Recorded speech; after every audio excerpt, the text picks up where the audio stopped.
अब आगे देखते हैं। अब चलते हैं छठा पॉइंट। ठीक है, 5 पॉइंट पढ़ चुके हैं। अब पढ़ना है क्रिस्टल ज्योमेट्री, क्योंकि ज्योमेट्री जानना जरूरी है। ठीक है, ज्योमेट्री तो बहुत प्रकार के हो सकते हैं, तो ज्योमेट्री को जानना जरूरी है। ज्योमेट्री में आप लोग जानते हैं 3D स्ट्रक्चर पढ़ना है, तो ज्योमेट्री में देखना होगा एज कितना होता है, डायगोनल कितना होता है, क्या करेंगे जहां से कट किए हुए यूनिट सेल को ही कट कर रहे हैं, तो यूनिट सेल में क्या क्या घटनाएं हो सकती है। तो यहां से देखते हैं क्रिस्टल ज्योमेट्री।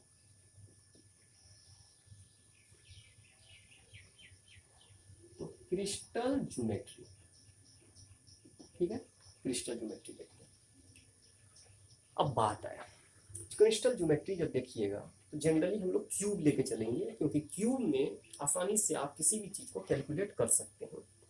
होगा तो बहुत, जब आगे पढ़िएगा, आगे जब चैप्टर बढ़ता जाएगा उसमें ब्रेविस लेटिस पढ़िएगा, तो उसमें डिफरेंट डिफरेंट एज लेंथ होंगे और एंगल होंगे। लेकिन अब आसानी से समझने के लिए एक ज्योमेट्री छोटा सा बनाते हैं, क्यूब बनाते हैं, तो उसको क्रिस्टल ज्योमेट्री देखते हैं।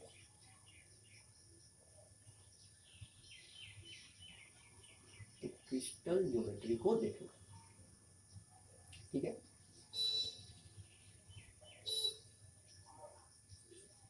क्रिस्टल ज्योमेट्री, तो क्रिस्टल ज्योमेट्री को देखते हैं। एक ज्योमेट्री,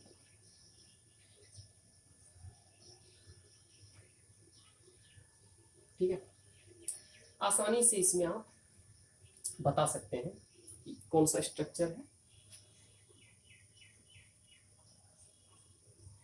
3D में, ठीक है, एक तो 3D में है, और ये जो है एक प्रकार का यूनिट सेल। कौन सा सेल है?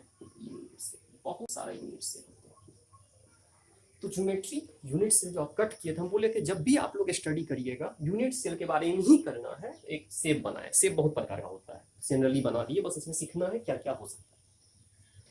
अब बात आए कि हम लोग जब देखेंगे तो कुछ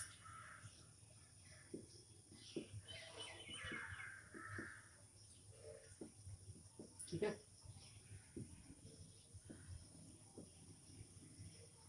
कर दिए और करते हैं। ये मान लीजिए फेस है,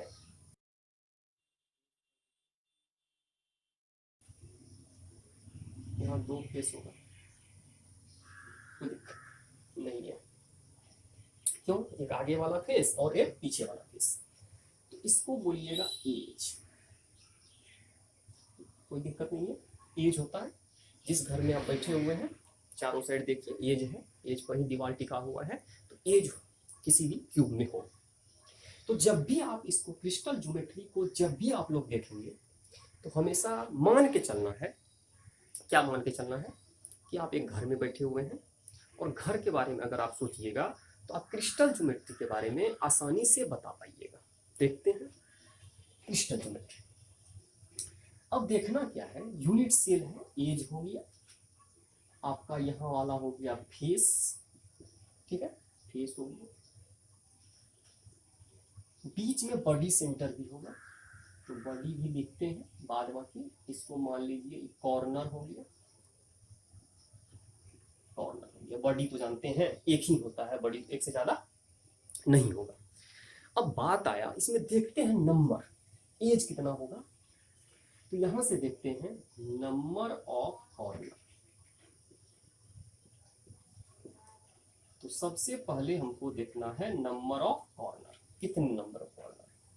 कॉर्नर जब देखिएगा तो घर में इमेजिन कर सकते हैं 4 ऊपर 4 नीचे कॉर्नर होते हैं, इससे ज़्यादा कॉर्नर नहीं हो सकते हैं, क्योंकि घर भी जो होता है 3D स्ट्रक्चर है, और 3D स्ट्रक्चर जब भी आप स्टडी करते हो तो घर को इमेजिन करके आप आसानी से इसके बारे में पता कर सकते हैं क्रिस्टल ज्योमेट्री में क्या क्या हो सकता है। तो टोटल नंबर ऑफ कॉर्नर अगर बोलिएगा तो टोटल नंबर ऑफ कॉर्नर कितने हो गए? 8। उसी तरह नंबर ऑफ अगर एज बोलिएगा, नंबर ऑफ एज, तो एज के बारे में जानकारी कैसे लेते हैं? एज तो वही हो गया किनारा, किनारा देखिएगा 4 किनारा नीचे, 4 चारों साइड, 4 ऊपर, 4 या 12, तो आपका टोटल कितना हो गया? 12। कोई दिक्कत नहीं। अब चलते हैं face, number of face, face के बारे में देखते हैं। फेस क्या हुआ? दीवार, छत, जमीन जो है आपका। घर जब भी बनता हो ये सब चीज़ रहना चाहिए, तभी आपका घर होगा। एक चीज़ गायब हो जाए तो फिर घर बेकार हो जाएगा। तो घर जब देखिएगा, एक चारों साइड जब देखिएगा, चार दीवार है, एक छत है, एक जमीन पर, जो भी बोलिएगा। अब बात आया, 8 हो गया, 12 हो गया, और फेस बोलिएगा 4 ऊपर, एक नीचे, तो कितना हो गया? 6। कोई दिक्कत नहीं है। नंबर ऑफ बॉडी, तो बॉडी तो जानते हैं, कोई चीज का बॉडी जो होता है कितना होता है? 1। हर एक घर का अपना बॉडी होगा, बॉडी मतलब बीच का सेंटर होगा, और बॉडी जो होगा कितना होगा? 1 होगा, इससे ज्यादा नहीं हो सकता है। अब बात आते हैं, आगे चलते हैं। अब जब आगे चलिएगा तो देखते हैं इसमें क्या क्या हो सकता है, इसके बारे में पढ़ लिए। अब चलते हैं, इसी ज्योमेट्री में आपको डायगोनल के बारे में भी जानकारी रखना होगा। डायगोनल देखते हैं, एक फिगर अलग से बनाते हैं।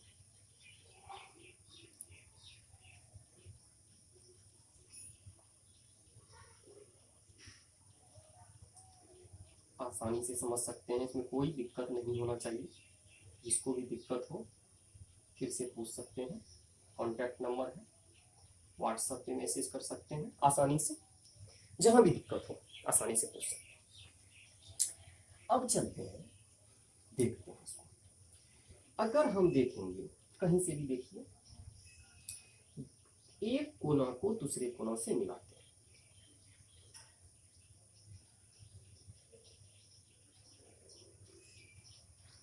मिला दी। तो घर का एक कोना घर का दूसरे कोना से मिलिएगा, बॉडी के बीच में आ रहा है, इसलिए इसका नाम होगा बॉडी डायगोनल। कैसा नाम होगा? Body diagonal. डायगोनल 2 प्रकार के हो सकते हैं, तो एक आपका आ गया बॉडी डायगोनल। क्यों? घर 4 बॉडी डायगोनल ज्यादा नहीं होगा, घर का ऊपर का 4 कोना। और हमेशा जानते हैं विकर्ण डायगोनल जब भी आप लोग बनाते हैं, जब भी खींचिएगा, तो एक कॉर्नर को दूसरे कॉर्नर, ऑपोजिट कॉर्नर में आप नीचे मिलाइएगा, तो एक नया लाइन जनरेट होगा। उसी लाइन को आप लोग क्या बोलते हैं? बॉडी डायगोनल बोलिएगा। और जनरली बॉडी से होके पास हो रहा है, फेस से होगा पास, तो फेस डायगोनल बोलेंगे। बॉडी से पास हो रहा है तो बॉडी डायगोनल बोल सकते हैं। तो इसको बोल दिए बॉडी डायगोनल, क्योंकि एक कॉर्नर ऊपर का है, एक कॉर्नर नीचे का है। अब चलते हैं, एक आसानी से अगला देखिएगा। अगर अगला देखने का बारी आ जाए तो हम देख सकते हैं, यहाँ से एक फेस हो जाएगा। देखिएगा फेस है दीवार पे, तो दीवार पे भी आप आसानी से एक लाइन खींचिएगा, लेकिन ये फेस पर जा रहा है, बॉडी के बीच में जा रहा है, फेस पर जा रहा है, इसीलिए इसका नाम हो जाएगा कौन सा डायगोनल? Face diagonal. तो बड़ा मजेदार हो गया, एक हो गया बॉडी डायगोनल और एक हो गया फेस डायगोनल। इतना चीज आपको जानना जरूरी है। अब चलते, इसको तो आपने कट किया हुआ है, तो आप जो कट किए थे तो आसानी से कट कर लिए होंगे, ऐसा तो हो नहीं सकता। कटिंग करना होगा, सॉलिड है, हार्ड होता है, और आसानी से आपने कट नहीं किया होगा, तो आपको एक नाइफ से कट करना पड़ा होगा। जो भी चीज जरूरत पड़ा होगा, जैसा आपको जरूरत होगा वैसा करिएगा। कट करना है, लेकिन कौन सा कट? यूनिट सेल को कट करना, उसका ज्योमेट्री आपने देखा। अब देखिएगा, जब कट किए होंगे तो कॉर्नर कटा होगा, फेस कटा होगा, तो अब उसको देखते हैं और समझते हैं। क्या समझना है? Contribution of atoms per unit से कितना कॉन्ट्रीब्यूशन कर रहा है। तो अब देखते हैं इसी में 7वां point, contribution.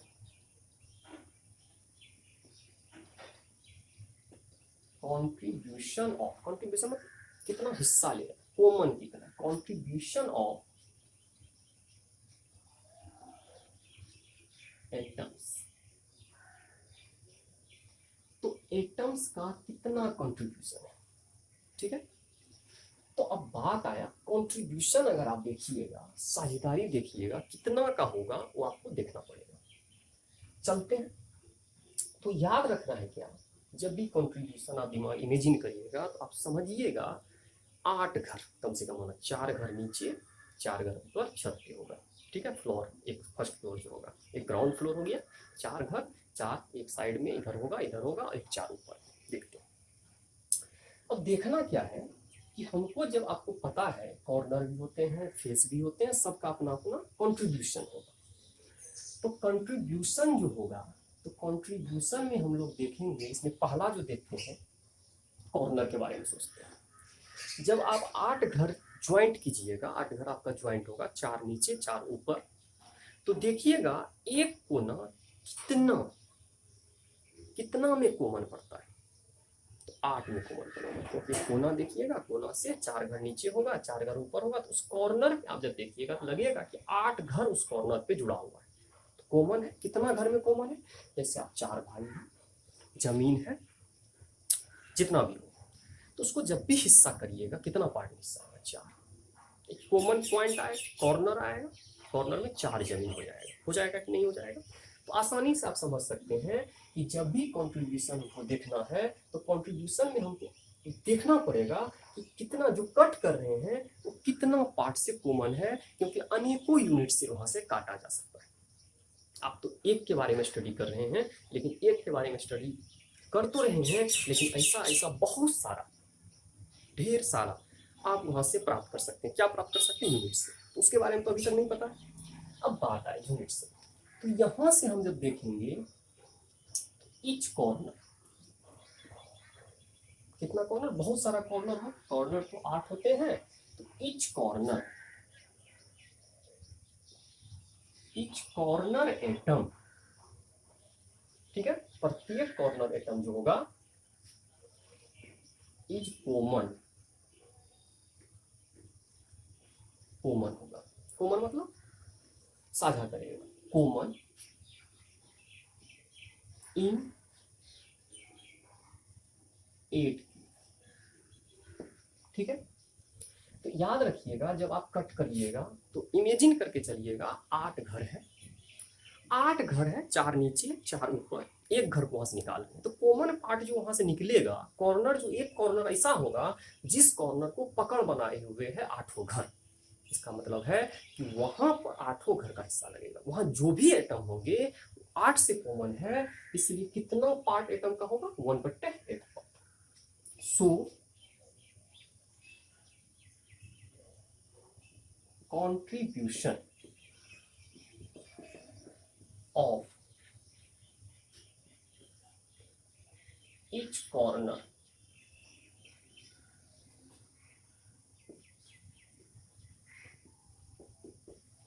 will be 1/8 part. कितना पार्ट होना चाहिए? क्यों? क्योंकि 8 घर इमेजिन करके चल रहे हैं, और 8 घर में से एक घर जब आप कट करिएगा तो उस कॉर्नर को 8 घर पकड़े हुए है, पकड़ बनाए हुए, पकड़ बना के रखा हुआ है। तो पकड़ बनाने के कारण वहां पर कुछ भी जो भी ज्वाइंट होगा उसको जो आप कट करिएगा तो आसानी से कट नहीं होगा, इसलिए वहां पर जो भी पार्ट होगा उसका कितना टुकड़ा हो जाएगा? 8 टुकड़ा, ठीक है।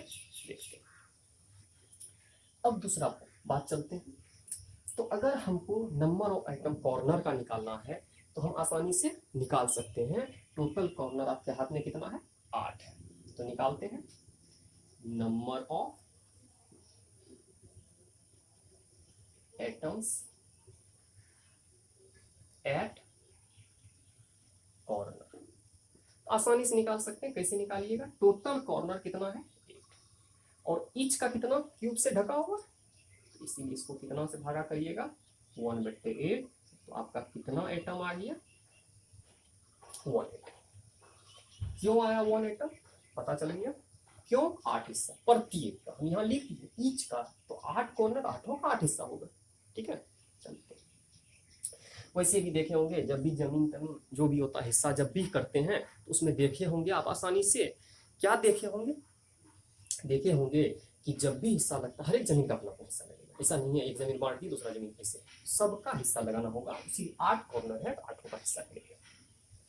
अब बात आए दूसरा, अगर हम देखेंगे एज के बारे में, 8 है तो 8 अगर देखे हुए हैं कि 8 घर है, 4 घर नीचे और 4 घर ऊपर है, तो एज के बारे में जब आप देखिएगा तो एज को कितना घर टच कर रहा होगा?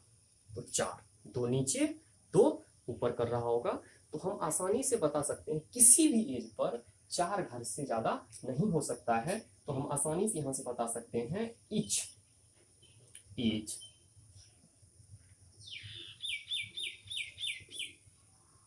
Atom is common. कितना में कॉमन होगा? इन क्यूब लेके चलते हैं। तो 4 क्यूब में यदि कॉमन है तो इसका मतलब है इसका जो कॉन्ट्रीब्यूशन होगा, सो contribution of each atom will be कितना होना चाहिए 1/4 पार्ट। तो हर एक एज का कितना पार्ट हो जाएगा 1/4। तो यहां से हम टोटल नंबर ऑफ एटम निकाल सकते हैं। टोटल नंबर ऑफ एटम्स कितना, टोटल कॉर्नर आपके पास है 12। तो यहाँ 12 करिएगा, प्रत्येक का कितना पार्ट हो जाएगा 1/4, तो कितना आ गया 3 एटम्स। ठीक है, इसको पहले लिखिए।